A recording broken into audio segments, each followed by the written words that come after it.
అంబేద్కర్ కోనసీమ జిల్లా గొంది గ్రామంలో చర్చికి వెళ్తున్నారని 6 కుటుంబాలను కుల పెద్దలు వెలివేశారు. 3 నెలలుగా ఆ కుటుంబాల పట్ల చిన్న చూపు చూస్తున్నారు. మాట వినకుండా చర్చికి వెళ్తున్నారని వాళ్ల పట్ల కుల పెద్దలు కర్కశంగా వ్యవహరిస్తున్నారు. ఆ కుటుంబాలు చర్చికి వెళ్లకూడదని కుల పెద్దలు ఇంకిత జ్ఞానం లేని గాడిద,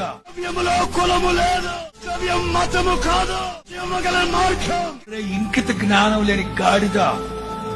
క్రైస్తవ్యం అంటే మత మార్పిడి కదరా పెచ్చోడా.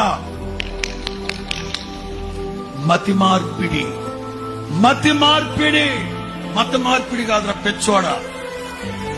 ఓ కొవ్వికి కొట్టుకుంటా ఉంటాడు ఒక్కొక్కరు. క్రైస్తవులు మత మార్పిడి ఎవడరా చెప్పింది నీకు? మత మార్పిడి కాదురా, మతి. మనస్సు మారాలి. శాస్త్ర గ్రంథం ఉందే, ఇది మనిషి మనసును మార్చే గ్రంథం. ఇది మనిషి మనసులో వెలుగును కలిగించే గ్రంథం. మనిషిని మనిషిగా సమాజంలో నిలబెట్టగలిగిన శక్తి కలిగిన గ్రంథం. మనిషికి మానవ విలువను కలిగించి మానవుడిని మానవునిగా బ్రతకమని బోధించే సుచరిత్ర కలిగిన ఏకైక గ్రంథం. అనుటకు యోగ్యుడు అర్హుడు చేతులెత్తి దండమ పెట్టగల సుచరిత్ర కలిగిన దేవునిని ప్రకటించు నజరేయుడైన యేసు